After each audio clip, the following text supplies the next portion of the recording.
मासी, मासी मैं बाजार जा रही हूँ। रुक टीना। अच्छा मैं भी चलती हूँ तेरे साथ। क्या जरूरत है मासी, मैं अकेले सारा सामान ले आऊंगी ना। मैं जानती हूँ तू सामान ले आएगी, लेकिन मैं चलती हूँ ना तेरे साथ। मासी आप बेकार में टेंशन ले रही है, मैं सब कुछ ले आऊंगी। ये टेंशन उस टेंशन से बहुत कम है। कौन से टेंशन से मासी? तेरी मौसा जी की। मौसा जी की? हाँ, आज पंचम ने तेरी मौसा जी को खूब मारा। अब वो इंसान घायल नाक की तरह हमारा इंतजार कर रहा होगा, और जैसे ही उसे मौका मिलेगा वो मौका छोड़ेगा नहीं। मौसी डरने का मतलब है मुसीबत को और बढ़ाना। और वैसे भी इतना पिटने के बाद मौसा जी तो हमारे परिवार के इर्द गिर्द घूमने की कोशिश भी नहीं करें। लेकिन अगर कोई वो ऐसी वैसी हरकत करते हैं तो उनका मुकाबला कीजिए। और मौसी आपको तो याद ही है ना, आप जब चुप रहा करती थी, कुछ कहती नहीं थी, तो मौसा जी आपको डराते थे, धमकाते थे। लेकिन जिस दिन से आपने उनका मुकाबला शुरू किया, मौसा जी बिल्कुल चुप हो गए। मेरे हिसाब से आप टीना दीदी को जाने दीजिए। पंचम मेरी बात कुछ और थी, ये अकेले उसका मुकाबला कैसे करेगी? किनारे पर बैठ के सिर्फ मछली पकड़ी जा सकती है, कोई तैरना नहीं सीखता। अगर तैरना सीखना है तो पानी में तो उतरना पड़ेगा। मुसीबतों से कैसे सामना करना चाहिए ये तो तभी पता लग सकता है जब मुसीबतें आपके ऊपर आए। ये टीना दीदी के लिए परीक्षा की घड़ी हो सकती है। और हाँ टीना दीदी, अगर मौसा जी आपके सामने आते हैं ना तो आप बिल्कुल घबराइएगा मत। चाहे तो आप पास के पुलिस स्टेशन में उनकी कंप्लेंट करवा दीजिए। ठीक है पंचम, मैं चलती हूँ। पंचम मैं अभी तुझसे कह रही हूँ उसे अकेले मत जाने दे। मुझे पुलिस पे भरोसा नहीं है। मौसी, अगर आपको पुलिस पर भरोसा नहीं है तो आपको अपने इस बेटे पर तो है ना। आप बिल्कुल चिंता मत करिए, मैं टीना दीदी के साथ हमेशा रहूंगा। और अगर टीना दीदी को आत्मनिर्भर बनाना है तो उनका अपने आप पर भरोसा करने दीजिए ना।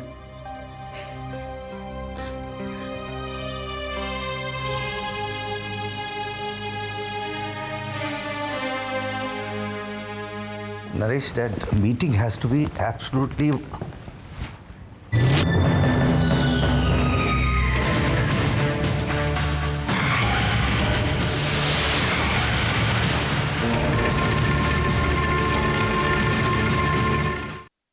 सर आपको अंदर बुलाया।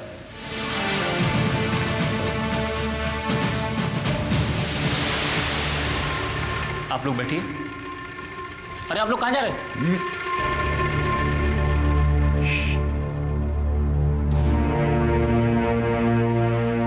Hello mister Narayan. हेलो, बैठिए। Thank you. हाँ तो मिस्टर अशोक बताइए। जी नारायण साहब। अरे किशोर साहब, आप जरा थोड़ी देर बाहर जाकर वेट कीजिए, मैं जरा इनसे बात कर लूं। ठीक है नारायण साहब, लेकिन इतना तो बता दीजिए, क्या इस शख्स को भी आपने उसी मकसद से बुलाया जिस मकसद से हमें बुलाया? जी हाँ, देखिए आप लोगों में से जो भी मेरा बिजनेस अच्छी तरह से डिजाइन करेगा, मैं उसी के साथ काम करूँगा। प्लीज नारायण साहब, कम से कम आप हम लोगों का कंपैरिजन ऐसे आदमी के साथ तो मत कीजिए। क्या आप जानते हैं कि ये अपने घर से आपके इस आलीशान ऑफिस तक कैसे आया होगा? बसों में धक्के खाकर। और आप इसकी काबिलियत और हैसियत का मुकाबला हम लोगों से कर रहे हैं? No, it's not fair. Excuse me sir, देखिए बिजनेस में मेरा रुतबा हुआ करता था, लेकिन अब तुम्हारी औकात क्या है? घर में नहीं दाने, साहब चले भुना में। नारंग साहब, अगर हमें पता होता कि आपने इस घटिया इंसान को भी यहां पर बुलाया है जिसकी हमारे सामने खड़े रहने की औकात नहीं, तो बाय गॉड हम यहां कभी ना आते। मिस्टर किशोर, आप लोग प्लीज मेरी बात तो सुनिए। वैसे नारंग साहब, फैसला आपका ही है, लेकिन फिर भी मैं आपसे एक बात जरूर कहना चाहूंगा। अगर आप अपना बिजनेस शुरू होने से पहले ही डुबाना नहीं चाहते हैं तो ऐसे लोगों को पहचानना जरूर सीख लीजिए, क्योंकि नारंग साहब, बड़े से बड़ा जहाज एक छोटे से छेद की वजह से भी डूब सकता है।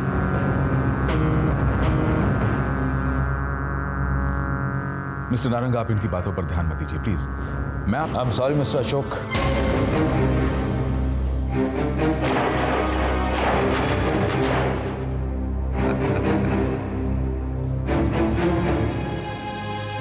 यू कैन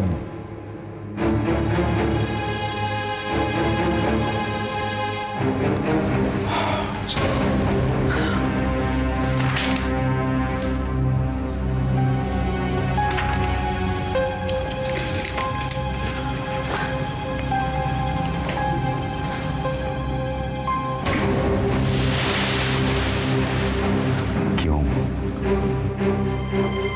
कैसी रही? मछली भैया, याद आया कुछ? आया? याद करो। एक मिनट, मैं भी आपसे कुछ कहना चाहूंगा। अगर यहां से बाहर जाते वक्त आपकी आंखों में थोड़े से आंसू आ गए तो मैं कुछ देना चाहूंगा आपको।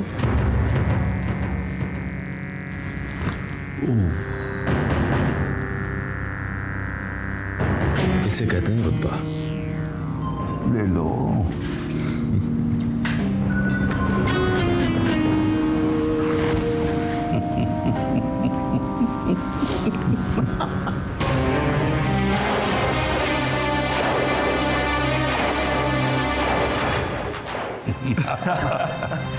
प्लीज।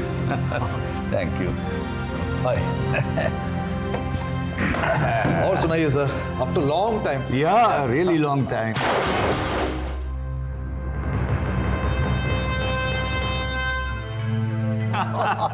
स्पेस गार्डन में कितना अरे एब्सोल्युटली, ये तो फिदा हो गए।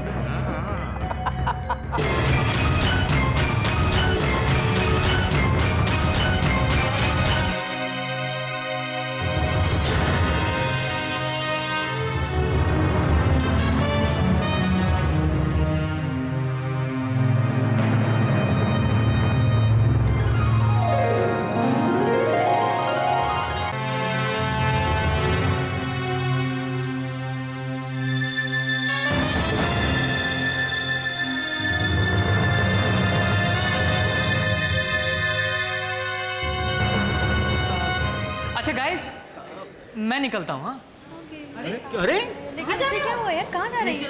साहब आप भी। चलिए प्रेजेंटेशन शुरू किया जाए। जी जी हाँ प्लीज।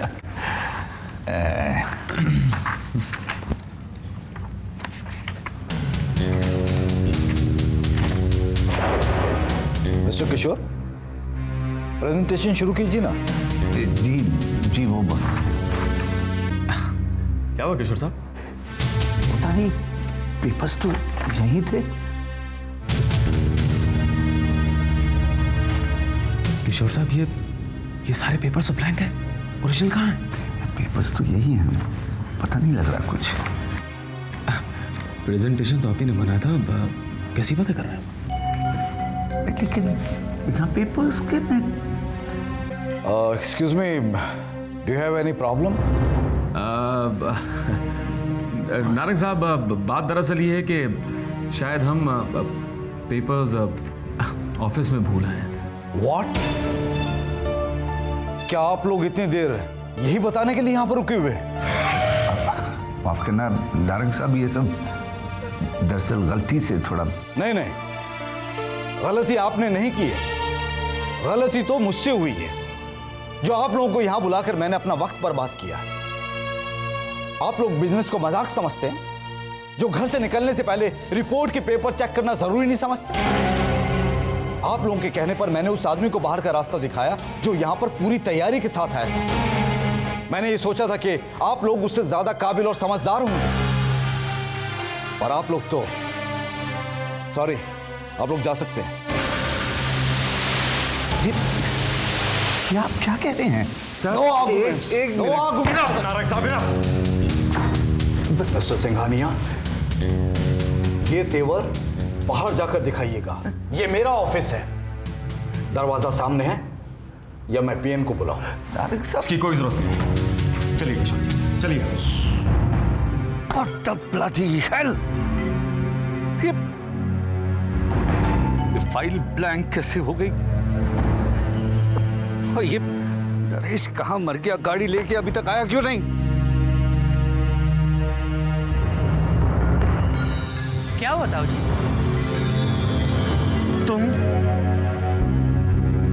मेरे डैड को तो आप लोगों के कहने के बावजूद बड़ी रिस्पेक्ट से आप प्लीज कहकर जाने को कहा गया था, लेकिन आपको तो बड़ा जलील करके निकाला। कैसा लग रहा है ताऊ जी? वो क्या है ना ताऊ जी, अगर ऊंट बैठ भी जाए ना तो गधे से ऊंचा ही रहता है। I said shut up! धीरे बोलिए, वरना लोग कहेंगे कि एक ही झटके में लेखा चाची की तरह पागल हो गए। मैं कहता हूं बंद कर अपनी बकवास। हमारी जरा सी हार पे तू इतना खुश हो रहा है? नहीं नहीं पंचम बेटा, अभी तुम जानते नहीं कि हम चीज क्या हैं। हाँ, नहीं नहीं ताऊ जी, मैं आपको बहुत अच्छी तरीके से पहचान गया, इसलिए कह रहा हूं कि मेरे डैड के लिए आप हर तरह के टोटके इस्तेमाल करके देखिए, लेकिन फिर भी आप मेरे डैड को हरा नहीं पाएंगे, क्योंकि मेरे डैड को हराने के लिए जो नस्लें चाहिए ना, वो नस्लें आपकी है ही नहीं। और एक और सजेशन देता हूं, अगर आप जिंदगी में खुश रहना चाहते हैं तो आप मेरे डैड से टकराने की कोशिश मत कीजिए, उनकी शरण में आ जाइए, क्योंकि वो जिंदगी के इस कुरुक्षेत्र के वो योद्धा हैं जिनके सारथी स्वयं भगवान हैं। इनफ! तुम्हारी इन उल जुलूल बातों को सुनने का मेरे पास वक्त नहीं है। ताऊ जी, और जाते जाते आपको एक और बात बता देता हूं, आज तो आपके हाथ से सिर्फ एक काम गया। जितनी बार आप मेरे डैड को हराने की कोशिश करेंगे, आपके तोते हाथ से उड़ते रहेंगे, क्योंकि मेरे डैड की तकदीर इतनी कमजोर नहीं है जो आप जैसे कौओं के चोंच मारने से बदल जाए।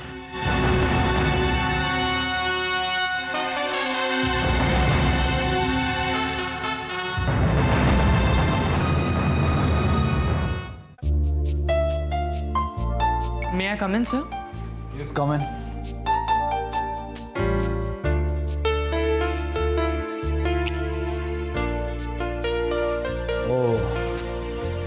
कहीं तुम वो? जी हाँ सर, उस दिन मैंने ही आपसे अपॉइंटमेंट ली थी। वैसे मेरा नाम पंचम है, मैं मिस्टर अशोक रमन जी का बेटा हूँ। वैसे बैठो।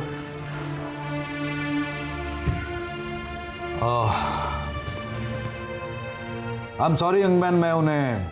नेवर माइंड सर, अगर आप चाहें तो मैं आपको प्रेजेंटेशन दे दूँ। Okay, go ahead. देखिए सर, हमारे लिए इम्पोर्टेंट है कि इस बिजनेस में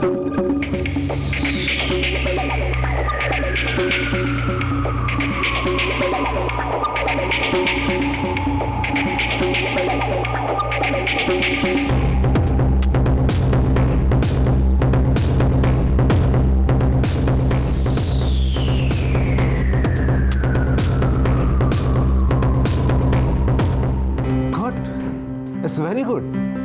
Your report is excellent, और वो भी बिना पेपर्स के। Thank you sir.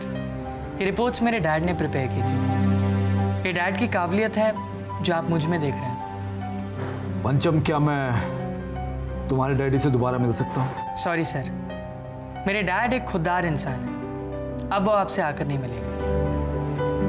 तो इसका मतलब ये हुआ कि मैंने एक अच्छे इंसान को खो दिया। जी हाँ सर, लेकिन अभी मैं उन्हें मना सकता, लेकिन एक शर्त पर।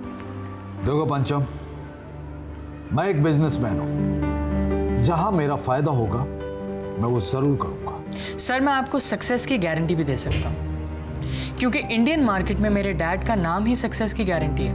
अगर आप चाहें तो पता लगा सकते हैं। अरे उसकी क्या जरूरत है। अच्छा ये बताओ कि मुझे करना क्या है?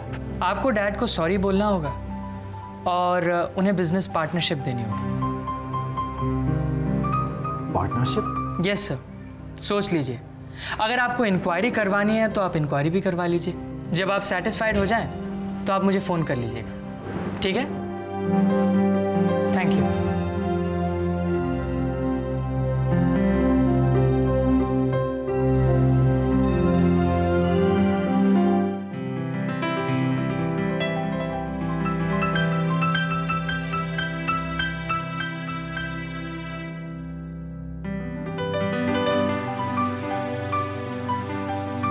दिल छोटा मत कर बेटा, यहाँ काम नहीं हुआ और कहीं हो जाएगा। और ऐसे लोगों की बातों से दुखी होने की जरूरत नहीं है। बंसी वाला सब ठीक कर देगा।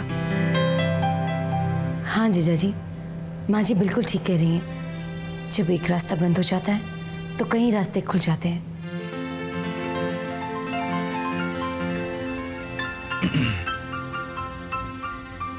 हेलो जी, हाँ बोल रहा हूँ। यस मिस्टर नारंग, आप ये कॉन्ट्रैक्ट मुझे दे रहे हैं with 25% partnership?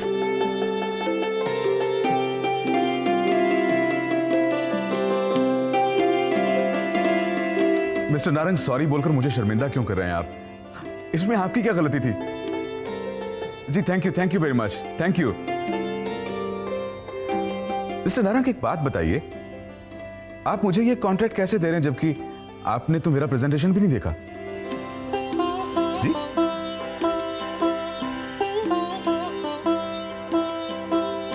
Ji mister Narang, जी ठीक है, मैं आपको आकर मिलता हूं। Thanks mister Narang, thank you.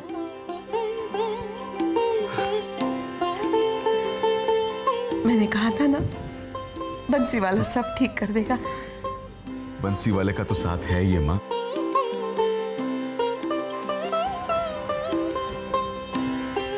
लेकिन ये कमाल किया है इसने, मेरे बेटे पंचम ने। क्या सोच रहे हैं? सोच कुछ नहीं रहा यार। अशोक को लेके हैरान हूं कि वो कमबख्त आधा मरा हुआ है लेकिन अभी उसमें पूरी जान है। और वो बाय द वे नारंग भी तैयार हो गया अशोक के साथ पार्टनरशिप करने के लिए। जानता हूं, इसीलिए हमको उस पे कड़ी नजर रखनी पड़ेगी। अरे उससे क्या होगा? मुझे तो ये लग रहा कहीं फिर से अशोक कामयाब हो गया तो बस। अरे नहीं होगा कामयाब, वो सिंघानिया उसके पीछे पड़ा हुआ है। अरे लेकिन सिंघानिया के भरोसे हम हाथ पे हाथ धरे तो नहीं बैठे रह सकते ना।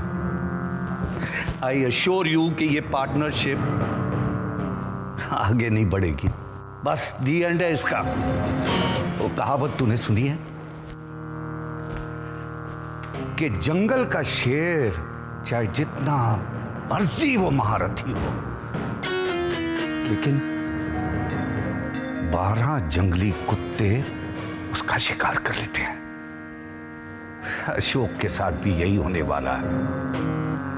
उसका भी शिकार होगा, वो भी मारा जाएगा 12 जंगली कुत्तों से।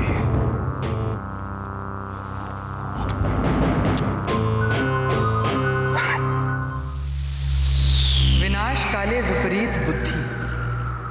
12 जंगली कुत्ते जब मिलेंगे तो शेर का शिकार तो होगा ही ना ताऊ जी, पर मिलेंगे तब ना